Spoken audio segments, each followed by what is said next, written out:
Welcome to the Bowel Chronicles, where we dive deep into the world of bowel health. I'm your host, Nikki Kilpatrick, and on this podcast we have raw and candid conversations with individuals facing various bowel conditions and illnesses. Through personal stories and shared experiences, we illuminate resilience and courage in the face of adversity. Be reminded that each story is personal and unique. These conversations are not to be taken as medical advice or to replace guidance from a doctor or healthcare provider.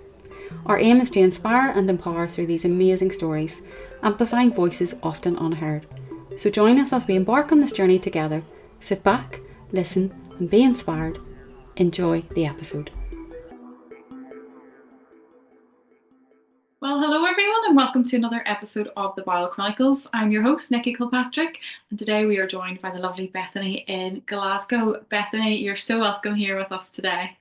Thank you so much for having me. It's such a privilege to be here. Cool, you're very welcome. So Bethany, we have been following each other on social media for a while now. We were just having a wee chat behind the scenes where I was talking about my 1 year Stoma anniversary, and you were sharing, oh my goodness, it's this time last year we had actually started to follow me on social media, sharing my journey because you were about to undergo surgery yourself. So you, oh my goodness, I'm so eager to hear the rest of your story because I know little snippets of it, but to hear the wider context, I'm just so intrigued. So you've had surgery almost a year ago. What happened? What was going on that you ended up having a stoma surgery? Well, it's quite a long story. And probably the start of it really is back in 2012. So like 13 years ago now, back when I was 12 years old, and I started having symptoms of ulcerative colitis. I don't really remember what my bowel movements were like before this, which probably means they were normal. But I just remember, I think it was about the spring 2012, and it was quite gradual where I started just having more and more episodes of diarrhea. So it kind of went from like once a week to once a day to multiple times a day. And I remember seeing very small amounts of blood. It was never huge amounts. At no point throughout my colitis journey was it, a toilet full of blood, which I know some colitis patients do experience.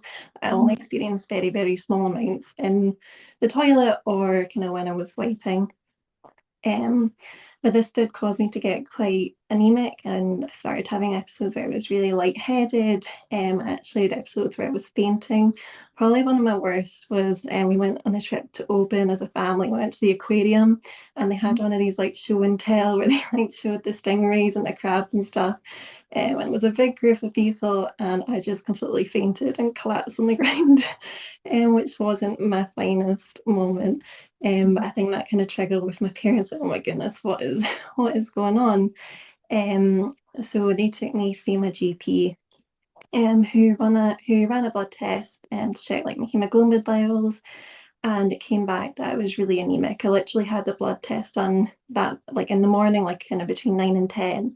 My parents at lunchtime got a phone call to say you need to take her to hospital right now. She's severely anemic. So that's what they did. They didn't really tell me what was going on. We just kind of turned up to hospital. I was like, oh my goodness, what's happening? And the GP had said to my parents, take her to the children's hospital.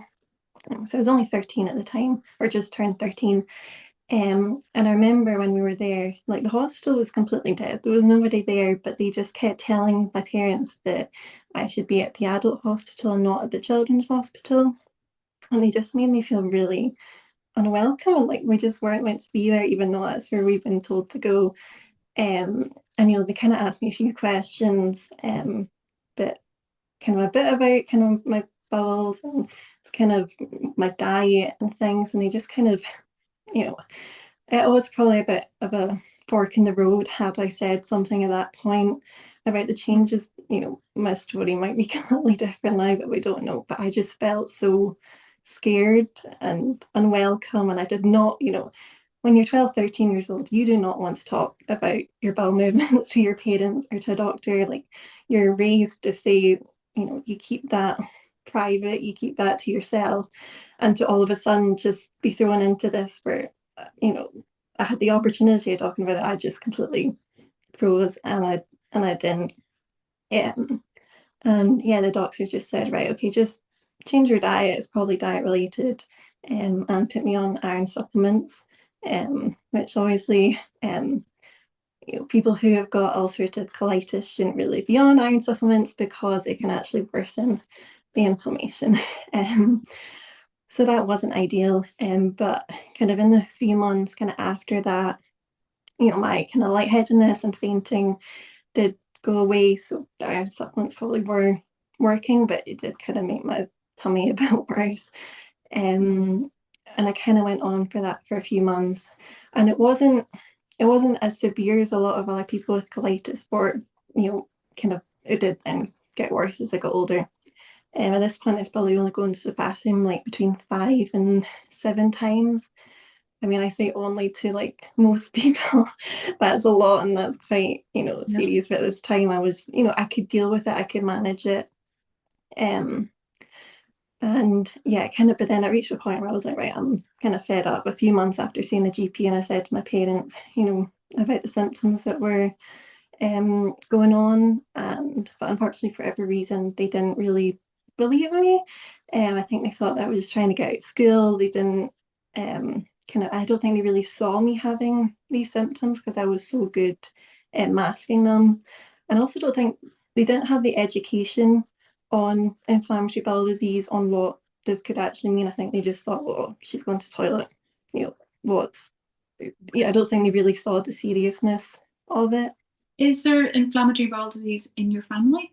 No, No. no, I'm the only one who's had it, which is quite, I don't know, because I know some people do have, their parent might have it, or there's a family link, but for me, it just seems to be just me as far as we're aware.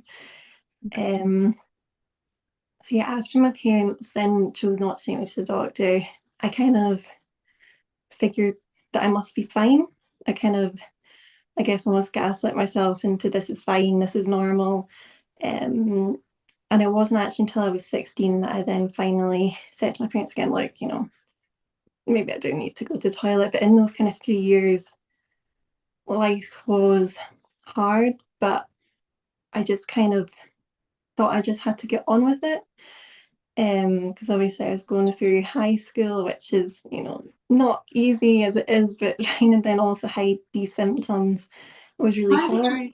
how did you cope with school, being in school in classes and needing to go to the toilet, you It know? was it was really hard because I would have to get up. So I would have to leave my house about maybe 8:15 in the morning to walk to school. Mhm. I would have to get up about between 5:30 and 6:15 every morning so I could go to the bathroom. I'd normally be on and off the toilet like 5 times in the morning. And thankfully that would normally clear me out for at least most of the day. The majority, I think sometimes it's almost a mental game as well. If I thought I cannot go to the bathroom in school, I couldn't do that. Like, I don't know if you remember in high school, the bathrooms during lunchtime and break time are filled with girls doing their makeup and things, like you can't go in there and like poo or whatever, because that's social suicide. Even the disabled bathrooms we had in school, like if a teacher saw you using them without permission to do so, you would get into trouble for that. So I was really stuck, and it just meant I was like, I cannot go to the bathrooms. And to be honest, for most of the time, I was actually okay, but I was constantly worrying about it. So during lessons, we were trying to learn, it was just constantly on my mind. So I did become quite isolated from people, because when I can't even, unless you've been through it, it's hard to describe. Like when you're just thinking about it and worrying about it, it's almost all consuming. Like you almost Yeah. don't have space for other things, like friendships, and even people make plans for sleepovers or going out after school, and I was like, I can't do that because I'm going to need to go to the bathroom. Like I would normally make it through the school day, but as soon as that bell went and I'd be walking home from school, quite often I would not make it home, shall we say. Which, so I can stay for after school clubs. I can, it Mhm. really limited my life. But I just thought I just have to get on with it. Like I thought if something was wrong with me, somebody would say something, or someone would do something, or someone would I notice. imagine, obviously you're saying that it was all consuming, that makes you very, very anxious. Were you Yeah, embarrassed? Did you feel shame? yeah. You I going through felt, as a teenager? yeah, I felt all of that. I mean, for me, the only way I got through it was just keep my head down and, just kind of almost just focused on schoolwork. Like I kind of just isolated myself and isolated my thoughts. I even hit a point where I was like, well, maybe actually everybody's got these symptoms and we're all just hiding them. Like, because I just couldn't understand Mm. why I was going through this and nobody noticed. I mean, I was very good at hiding them, but there reaches a point at which someone goes to the bathroom that many times a day that you notice. But I So it couldn't do got it again. significantly worse then. You were 16 and you said to your parents, I Yeah, can't cope with yeah, it anymore. yeah. It reached a point where it's just like I just, it was exhausting. Like getting up so early, like mentally draining. I was like, right. I just kind of had it in my mind that I'm probably gonna go to the doctor and they're gonna give me a pill and it's gonna make it all go away. Like that's what I had in my head. So I was like, right, let's talk to my mum and dad. They're like, right, okay, we'll go to the doctor. I think they still kind of thought it wasn't really a big deal because they saw that I was on the outside, I did look fine. I didn't look unwell. It was really just I was going to the toilet a lot. So we get to the GP. Just at that point, I was like our family doctor. And I remember she explained my symptoms, and she kind of had a feel in my tummy, which and I think was probably looking for some kind of lump or bump or something. And well, that was all fine. And the only test they did was to rule out lactose intolerance and celiac disease. So once those two were ruled out, they just said it's IBS. And they put me on anti-spasm medication, which Mhm. obviously was never going to work. But I had in my head, oh, this is it, this is going to be great. And then I started taking that medication. Obviously, didn't work. So then every kind of, I don't know, 4 to 6 months, I'd be back at the GP. That's not working. Put me on another antispasm medication. Go back. No, that's not working. Put me on another antispasm medication. So it reached a point in which I was like, well, this is just my life. This is just people with IBS, going to the bathroom a lot because my IBS colitis did act differently. It really was just I was going to the bathroom a lot. I never had any abdominal pain, which I know a lot of people have, and it was quite managed in a sense where it was only kind of 5 to 7 times a day. I say only, but comparatively to other people, that's not as bad, I guess. And then I think the next point I was then away to university. And at that point, I went to University of St Andrews and to get my prescription moved over, not that it ever actually worked. I had to go and see the GP there. And again, you go over everything, explain the symptoms. So like, yeah, that's IBS, that's fine. And I was like, great. Okay. At that point, I just accepted it. And university was slightly more kind of freeing a wee bit in a way. Like, like school, you have to be there 9 till 3:30 or 4 o'clock or whatever. University, if you don't turn up for a lecture, John, you. they're not gonna know.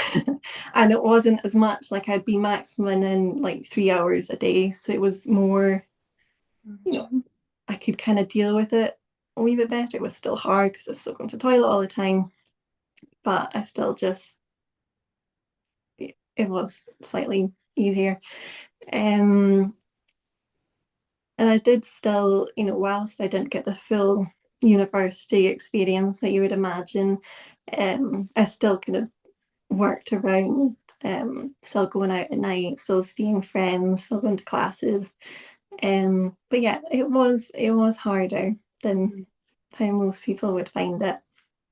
Um, and then when we got to 2020, this was kind of the first kind of turn for me. So I think it was around the February, and I went on a night out, and then the next day I kind of woke up and my tummy was just not good at all. Like I was going to the toilet just constantly. And I wasn't really sure. I was like, is this a tummy bug or something like that? And I think after like a week or two of, still, going to the toilet a lot, I go to a GP. And at this kind of GP practice. It wasn't like an assigned doctor. It was, you would see kind of whichever one. So I think I ended up seeing about all of them. And I think I went and I saw him, and he was like, "Oh, it's probably just like an IBS flare up. So let's, maybe change your kind of antispasm medication." And then he then looks at like my file and he goes, "Oh, you've been on all the antispasm medications." And I was like, yeah, actually, I think I have. And he goes, "Oh, let's put you on the first one that you tried to see if it works now." It's just like, make it make sense. And I think at this point I wasn't really okay with that answer, and I had started seeing a wee bit more blood in my stool as well. And I think a few days later I actually would go back to the doctor, and I see a different doctor. And no fairness, this doctor was really good.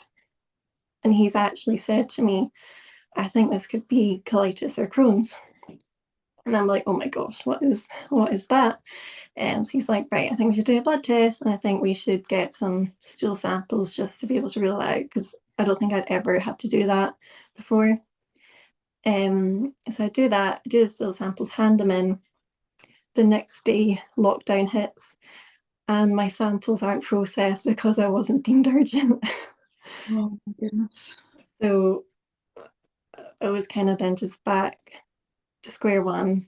And I was kind of, that was almost like forgotten about, like, because it wasn't, I guess there wasn't enough proof that I had the condition, and obviously COVID, and everything was Where just was your head at? Because all of a sudden, for I don't know, was it 8 years? You've been told like that, this yeah. is IBS, and now this different doctor was saying, "Oh, this could be Crohn's or colitis," Yeah. and then nothing happens.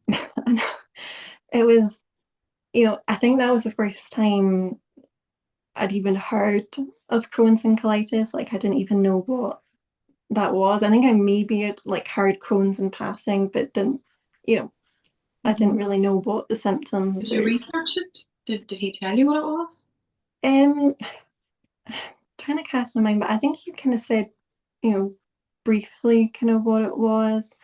And then I did kind of then go home and research, and I was like, "Oh, that kind of matches some of my symptoms." But obviously, one of the main ones is pain, and I never had that.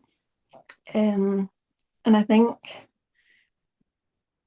kind of my symptoms after kind of, as we kind of got in to kind of April, they did actually start to settle down themselves for whatever reason. It did kind of go from, needing to go to the bathroom quite a lot, kind of between the kind of February and April time, to then going back to kind of what was normal for me, kind of 5 to 7 times a day. So it did, like, I like to seem to just act kind of strangely. Maybe being um, in a really bad flare up and then we're coming out of that flare yeah, up. it like settled down. I don't know. So I mean, whether that was a flare up or a tummy bag, or I have no idea. It does now fit probably with some kind of flare, but why it settled back down by itself, I don't know. But that didn't really last that long. So that was kind of probably around the April time. And then the start the following year, which is then into 2021, I think it was around maybe kind of February, March time, I was put on some new medication to help my mental health, because COVID was hard. And for whatever reason that triggered a flare up, which would be the ultimate flare up for me. Um, and I kind of just gradually, over the course of kind of between kind of spring 21 to the start of 22, I very gradually got progressively more and more unwell. So it would kind of start to go to the bathroom a bit more. Even symptoms in which at the time I didn't really know what they were. Like, I started losing a lot of my hair, started having like cramps in my leg. I started having episodes where I'd have really bad tummy cramps, and then I'd be sick. And like my brain, like, they talk about brain fog, but during this time I just could not think straight. Like, I just wasn't myself. And it's like, well, why did you wait so long? I honestly could not like think. Like, it's such a weird time to think back on, because I just wasn't me, and I couldn't think straight, and I can, I just, for 10 years I accepted such a low quality of life, because I just thought that's it. And I just thought this was just a continuation of Mm-hmm. that. And yeah, so then it was kind of the start of 2022. I just was not well, I was losing a lot of weight, and saw my GP back at my home practice, and they sent me in for a blood test. And again, I think that was about 10 in the morning. Had that done, literally had to go back to bed because I was just so completely exhausted. And about 2 in the afternoon, I get a call from her saying, once again, you need to go straight to hospital. Your hemoglobin is 62, which the baseline is 120. You need to be seen immediately. So that was always like kind of terrifying to have that happen again. But my mum took me straight into hospital. And I was seen really fast, and I was given an X-ray, which kind of like sees any inflammation. It's not the best. It's not really a diagnostic tool, but it just kind of sees if there's inflammation there. And at that point, I had a doctor come in, and he said, "We think you've got ulcerative colitis." So that was the 17th of January 2022. And that was quite, even though I had kind of heard it in passing from the other doctor, it was quite, I think I still maintained the thought that I had IBS because that's just what I'd been told, and that's what I'd almost gaslit myself into thinking I had. So to kind of hear this, when you think you've got IBS, it's not that serious a condition. It doesn't have any real impact on other parts of your health or other parts of your life, but colitis has, it's lifelong. There's no cure. There's a lot of scary medication, and lots of impacts in which it can have on other parts of your body. So it was quite hard to kind of go through that diagnostic change. And I remember my dad, who I think he now regrets saying this, but he was like, "Oh, like, are you like," because I was quite sad and quite, depressed about hearing this diagnosis. He was like, "Oh, are you always just going to be so sad about this?" And I was like, "Just give me a minute." Like, it's hard to hear that. And even my mum, she was like, "Oh, well, you thought you'd be living with IBS for the rest of your life. What difference is this?" And there is a really big difference between IBS and IBD, and a lot of people don't really recognize or kind of understand just how different the conditions are.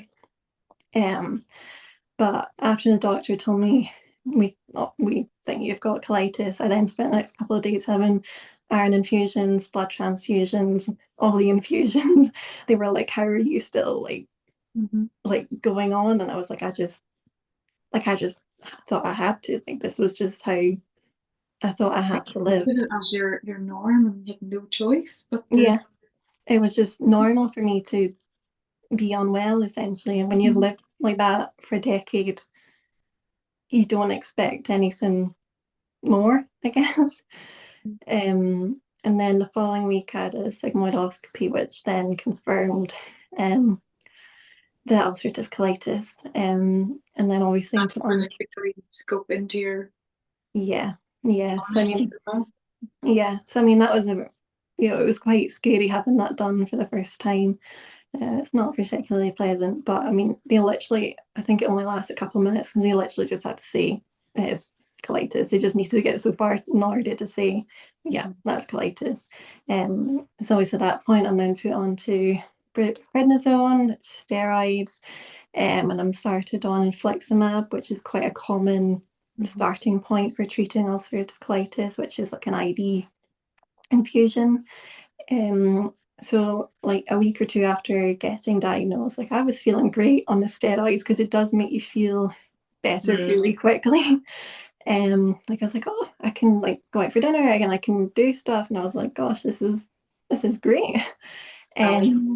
Yeah, and like I booked a holiday like to go away in the May with my boyfriend, and yeah, I was feeling great. But with the infliximab, it never really worked for me.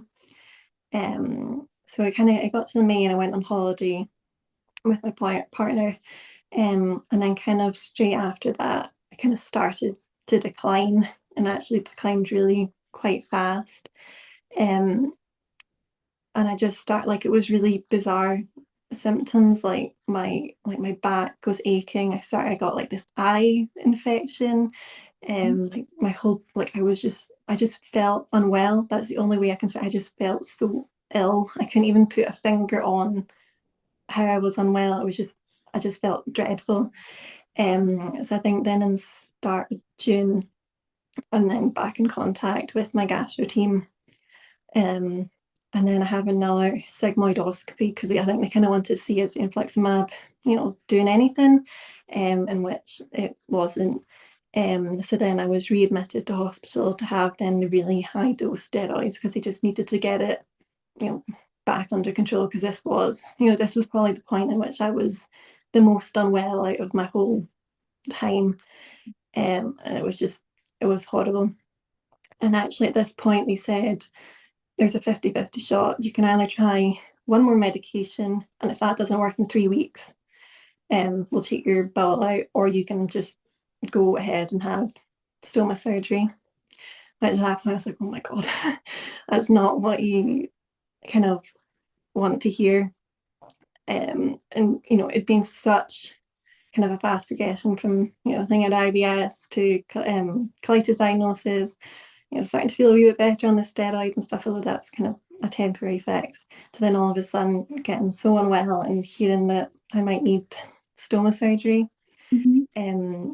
And for me, I did not want a stoma at all. I had a very negative view, I suppose, of it, which I know is quite common. I think when you first learn about them, you think of them literally as a bag of poo attached to your tummy almost permanently, which is what it is, but it's so much more than that. It gives you such With that view, that perception you had of a stoma because of your situation, or did you have experience of knowing someone else with a stoma?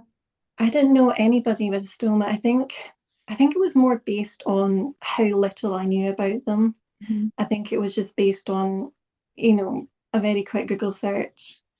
I didn't really know very much about them. I was like, how on earth is having my intestine on the outside of my body going to be a better quality of life than it is now? Like, I could not imagine Mm-hmm. that. Obviously, it is, spoiler. Like, I just did not want it. And at that point, I'd only tried one medication. So it was like, can we please try one more medication? But I did kind of accept that, if this didn't work, that was quite probably a route in which I was going to have to take. And they were like, right, okay, we'll try one more medication. But if it doesn't work, that is what we're going to have to do. And I was like, right, okay. The medication did work, which is amazing. So there's a medication called tofacitinib, which was like a pill in which you would have to take twice a day. Um, and literally, like the day after I started taking it, I felt so much better. And I gradually got better and better and better, kind of from kind of the end of June. And I started going to the toilet a lot less. I started like just feeling much healthier, being able to go out and move my body, like go out and walks without feeling completely exhausted. Kind of over kind of about 3 months, I kind of went from going to the toilet, I don't know, like 15, 20 times a day whilst I was in hospital to kind of once or twice a day, which for me was like life changing. Like it was incredible. I was like, oh my goodness.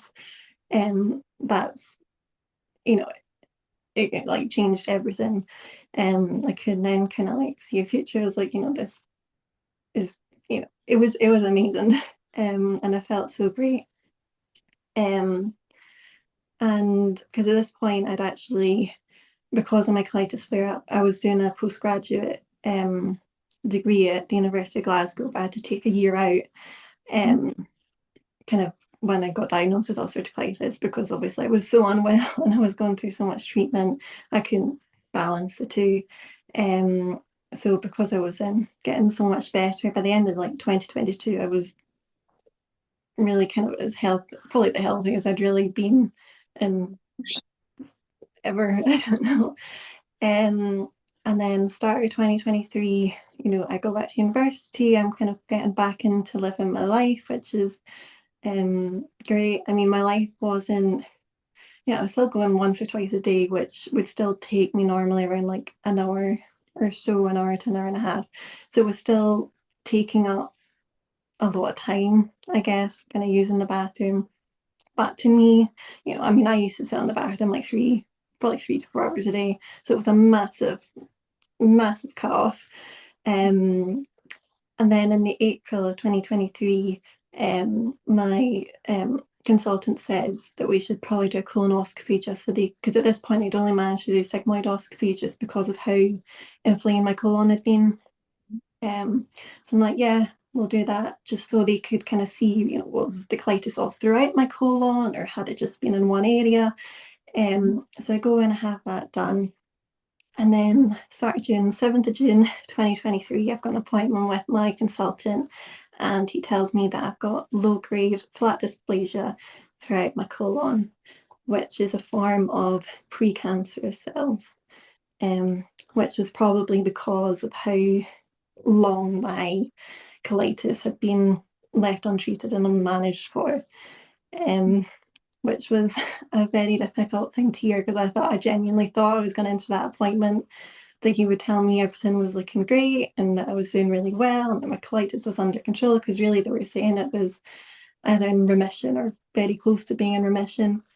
Like I thought it was, great. And then to hear that news was just, it was as though the floor had just been completely pulled out from under me. So, I mean, I was lucky in a lot of ways that it was low grade because there's different grades of dysplasia. You got low grade, which are, if you've got dysplasia, it's the one in which you want, because they kind of said to me that these cells might not ever turn cancerous and might not turn cancerous for 10 or 15 years, or they might turn cancerous in a year or 2 years. And for me, that I could not live with that constant worry of, oh my gosh, do I have cancer? Like I couldn't deal with that. And I know some people then do have resections and things with their colon, which for some people is an option. But because it was in multiple parts of my colon, they couldn't take out bits. There was too many bits. And because it was also flat, they couldn't just come in and pluck it out as they would do with like polyps and things like that. So yeah, it was really hard. But because it was low grade, it wasn't, so I needed to rush into surgery. I did have time, they kind of like, I kind of had choice almost over when I wanted the surgery. They couldn't, not like ridiculous, like 5 years, but they said, within kind of 9-ish months, they kind of said. But the longer you leave it, the higher risk of it changing. But obviously I knew that. And at that point, I was in the middle of doing my postgraduate dissertation. So I was like, right, I really want to get that done. And I ideally want to get Christmas out of the way. And they were like, right, okay, that's fine. And I said, ideally, I want it in January, February, March, because those are the 3 worst months of the year because it's raining and it's cold. So it doesn't make much difference if I'm stuck in bed, not able to do anything. And they said, right, okay, that's fine. So I then would have it on the 5th of February. So I had pretty well 8 months to, well, first kind of be sad and depressed and, lost, because it was a huge thing to kind of take on board. But after I kind of gone through that, and once I'd met my surgeon and been able to ask questions, I then kind of was able to kind of process a bit more. And I looked at so many people on Instagram who were so incredible at sharing their own experiences and answering questions. And, I kind of then saw a bit of light at the tunnel, because I was like, oh, well, if they've gone through it and they're okay, hopefully I'll be okay as well. And for me, the turning point is actually a charity called the Catherine McEwen Foundation, which I found out about just through a random GP appointment. And it's a charity in Scotland to help people who have got inflammatory bowel disease through lots of different ways. They have free therapy sessions. They offer like family days where people can get together and meet up, kind of support through their ambassadors, which is what I did. So I had some therapy sessions with them to kind of process everything which is going on. And then she actually put me in touch with one of their ambassadors, Brandon, who lives with a permanent stoma. And I think meeting him kind of changed the game for me. Like I met up with him a few times before surgery and just being able to talk to him, a real person, and see that, I don't notice his stoma. I honestly thought in my head, oh, everybody's gonna see that I've got a stoma, or they're gonna smell me, or they're gonna Mhm. think that I'm just this like monster. Like that's what I thought. But then when I met him, I was like, oh, that's just a normal person who's been through something really hard. Mhm. Um, and just being able to ask him. I literally had a notes app on my phone where I had like 100 questions, and he just sat with me for hours answering them all. And I think like the kind of stoma community is so wonderful because it is so scary going in to surgery, and it's so not many people know somebody who's been through it or somebody who has a stoma. So being able to see people who have been through it and are living it is just so powerful, I think, and so helpful. Um, and yeah, I then had my surgery. So I had a subtotal colectomy on the 5th of February 2024. And yeah, and then Stanley the stoma was born. And yeah, life has been pretty good since then. Yeah, I went through the recovery. I was very lucky that, going into surgery, I was healthy, about as healthy as I really could have been. And that I had time to prepare, because so many people have emergency surgeries, which I imagine is just so incredibly difficult to go through that. So by the time, I had 8 months to prepare, which in part was a wee bit too long, but you know, it meant that by the time surgery actually came, I think I had kind of accepted what I was going to go through. I've been able to try out different bags and, see what it would look like on my tummy. And yeah, and I think kind of once the surgery was done, I remember just lying in the hospital bed. I was like, thank goodness I'm on the other side of that, because it was just, that waiting game was quite hard. And then to be on the other side of it was like, right, okay, all I've got to do now is recover. Which I did. And recovery thankfully went pretty smoothly for me with kind of minimal complications. And yeah, and I just kind of live in my life. I'm a lot less anxious as a person. I'm not constantly worrying about the toilet. Um, and yeah, I kind of now see the benefits from having a stoma. What a girl. I've been holding back the tears because I'm just blown away. Firstly, going through that as a teenager, um, to just be told IBS, to be battling it, to be hiding it, to feel like you had to mask that, Yeah, and to have you robbed of your teenage years is not okay. You know, yeah, and to go for 10 years, a full decade, to then, be told it's ulcerative colitis, and then for low grade dysplasia to be found is not yeah, okay. yeah, And I know you accepted it as IBS, and this is the hand of cards I've been dealt with, whatever. Um, but just knowing that there was something else wrong in your body, that it just wasn't right, it yeah, just, reiterates how much people shouldn't accept that that's their norm, that they have to fight yeah, and push for themselves. And it becomes very overwhelming. You talk there about isolating yourself through school, and not yeah, sleepovers, not going to social settings because of that. It's easier to isolate yourself and not explain what is actually going on, because people yeah, don't get it unless they can resonate with you and they've been in a similar circumstance. Even parents or partners, they don't fully understand it. yeah, Um, but it's finding other people in the community that get you is the important thing. So I love that you took to social media. You found the Catherine McEwen charity, yeah, who were able to help you before you had your surgery, because it is daunting no matter what age you are, um, let alone be 24, 25 years of age going through this. I mean, yeah, my heart just breaks for you.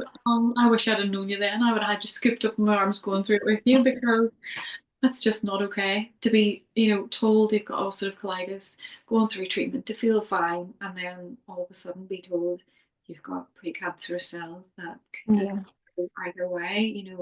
At the end of the day, you had no choice. I know you didn't want a stoma, but at the end of the day, you had absolutely no choice. It was kind of taken away from you. yeah. But here you are on the other side of it, doing Yeah. incredible, helping the charity out yourself and being a huge advocate on social media for the IBD community and Stoma community, sharing all of your inspirational tips that you do. And yeah, what a girl. What a girl. So Thank you, life has Katie. just been, I know you didn't necessarily have pain with ulcerative colitis. Post surgery, once the post surgery pain had disappeared, any pain, any sitting on the toilet? No, literally, like, never. It's great. It's like all of a Like, sudden I you've think, gone back you to know, before you were 12 years age. I know going from hours spent on the toilet, I think I probably don't even deal with my stoma bag like 5 minutes a day, probably not even, changing it every few days. Like, I've got so much more time. Like, it's insane. Like, I love being able to get up in the morning. I used to have to get up and go and spend, hours in the bathroom. I just get out of bed and start my day. Like, it almost still feels a bit surreal. Um, yeah, I mean, I think, it wasn't a surgery in which I wanted, and I think, there's some people who, like yourself, choose to have it, and I think that's an incredibly brave decision. And I think in a way, I'm glad that I was almost forced into it, because I don't know if I would have ever chosen it. Like, as though my colitis was so bad, I knew it. I knew how to kind of manage it. I could deal with it on a day-to-day basis. And going into surgery and having a stoma, that's so unknown. It's like, and I just couldn't picture how on earth it could be any better. Um, but yeah, I am kind of glad, I am now glad that I have had the surgery, because my life is just so much easier. I'm a much more chilled out person, and I can do what I want when I want, which is so freeing and liberating. And yeah, now being able to try and help other people who are, facing surgery, or trying to, or maybe have just been through it. Like, for me, in those 8 months, I just wanted somebody to answer all my questions. How often am I going to have to empty my bag? Like, can I drink alcohol? Like, we've got so many questions. So my kind of aim on my Instagram is to try and answer the questions that people are going to have before surgery, after surgery. Because, people did that for me. So I kind of want to get back in my way. Yeah, I love that. And I'll just say at this stage that Bethany's Instagram is still matter what. And her Instagram handle will be tagged below in the show notes. So do go over and follow her. And if you've got any questions that you feel haven't been covered today, I'm sure she will happily answer a DM there. If not, ping me one and I'll try and get it for you. Um, but we are not professionals, we're just sharing our own personal journeys here with you. Mm. Bethany, if you were to give a little golden nugget to yourself looking back all those years ago, what would it be? Um, it'd probably be like, well, it would probably be advocate for yourself, but at such a young age, you kind of need other people to be advocating on your behalf. So that's a difficult one. Um, I mean, I think that, even if it was going back to just kind of when I was diagnosed, it was, you know, I'd probably talk about stomas and say that having stoma surgery is not the end of your life. I genuinely thought that was going to be it after stoma surgery. I thought I'm never going to be able to leave the house again. People are going to think differently of me, but that is just not the case at all. Your life keeps going on. Yeah, sometimes there's days in which are more difficult, but for me, you know, my whole world has opened up because I've had this surgery. And yeah, it is definitely not the end of your life. Do you think you're a lot more open to taking on challenges now in life, of living life better than what you were before? Definitely. I mean, I think there's always still that kind of niggle in the back of your mind, like, you're almost waiting for the next thing to go wrong. But I think I definitely am. I'm not consumed now by needing the bathroom. Like, I've got space to kind of have friendships and relationships, and, like, you know, do more without that worry. And that's really freeing. And I think unless you've been through kind of that all-consuming worry, you don't understand just how, when that's removed, how open and how free your life actually becomes, if that makes sense. Yeah, that absolutely makes sense. Yeah. Life is not over, guys, just because you have a stoma. For the Yeah, majority of us, it's about now taking back life and just embracing it and going all out on everything. Yeah. absolutely. Bethany, it's been so humbling to hear your story today. Thank you for sharing some very raw, real, vulnerable moments. And I just, again, I want to say to anybody that is out there, doesn't matter what age you are, don't hide these things away. Don't feel like you can't talk about these things, because when things are left not spoken about freely, things like this happen. Time Yeah, passes and our bodies change, and the last thing you want is to be sitting with precancerous cells in your body, something that you could possibly have had some treatment for. yeah, absolutely. Definitely talk about it, reach out to someone, go see a GP, push, advocate, Yeah. see a gastroenterologist, ask to see a colorectal person, and stand up for yourself. Yeah. But Bethany, again, thank you so much. I've absolutely loved hearing your story. So Thank you so much for having me, Nikki. you're very welcome. Guys, that's us for today. Do come back next week to join us for another episode. But from Bethany and myself, it's over and